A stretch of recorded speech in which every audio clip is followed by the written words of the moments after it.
Bonjour tout le monde. Cette semaine, je vais parler de la liberté financière. Ok? Ça sera le message de cette semaine. Que Dieu vous bénisse.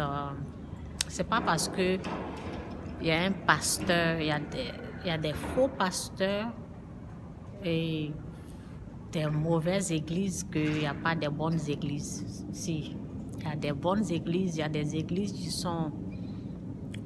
qui fonctionnent par la grâce de Dieu. C'est Dieu qui conduit ces pasteurs. Il y a des bonnes. C'est pas parce qu'il y a du faux qu'il n'y a pas du vrai. Il y a du vrai qui existe. Et pour cela, avant de t'engager, je suis dans le mall là, donc c'est pour ça que je parle comme ça. Avant de t'engager avant d'aller dans une église, prie d'abord à la maison, demande la grâce de Dieu, demande à Dieu de te montrer son église. Ça existe, les bonnes églises existent, où on prêche vraiment la parole, où la présence de Dieu est là, ça existe. Donc, c'est pas parce qu'il y a du faux que le vrai existe. Mais Dieu a dit de demander, si tu ne demandes pas que tu te lèves comme ça. En tout cas, c'est un peu ça pour les églises. Parce qu'il faut s'assurer que où tu vas là, c'est bien, c'est bon, c'est du vrai. Et là, tu peux investir là-bas. Parce que c'est en investissant dans le royaume de Dieu, parce que la parole dit le royaume d'abord. Préoccupez-vous du royaume d'abord. Donc, c'est Dieu d'abord en premier. Et les autres choses vont suivre. En tout cas, c'est un peu mon message. Tu veux être financièrement libre. Il y a des principes de Dieu qui existent et c'est la vérité qui est là. Il y a des gens qui vont combattre. Les gens ont déjà combattu Jésus-Christ.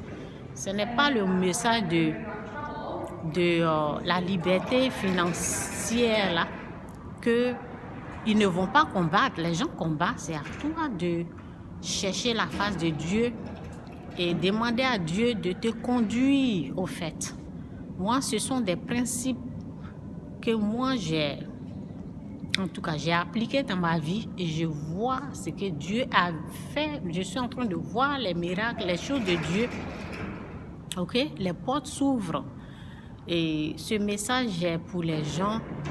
Quand on parle de liberté financière, la liberté financière, c'est pour les gens qui ont fait déjà la repentance, qui sont en train d'avancer dans la gloire.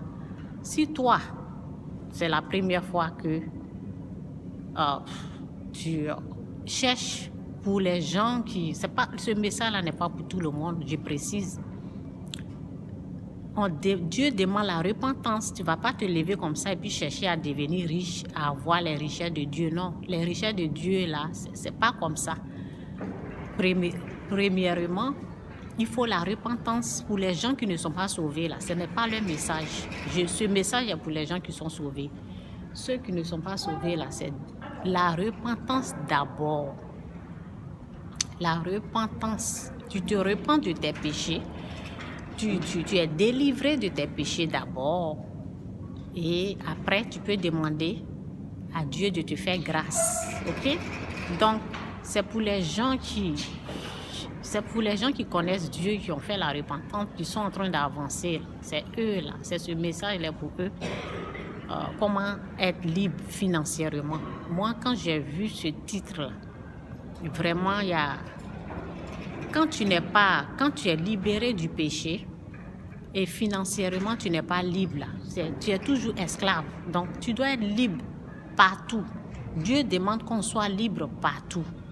Financièrement, du péché, partout quoi. Donc c'est un peu mon message pour la liberté. Je vais continuer ce message parce que ici, je n'ai pas pris des notes. J'ai fait une vidéo et quand j'ai parlé avec du bruit, j'ai coupé. Donc je complète cette vidéo là avec ça. Mais je vais continuer de parler de ça.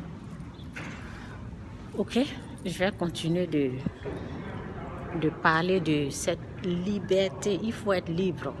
Quand tu es libéré du péché, ceux qui ont été libérés du péché, ils savent comment ça est, comment ça fait d'être libre. et être encore libre financièrement. Donc, c'est un peu ça, mon message. Que Dieu vous bénisse. OK, bye.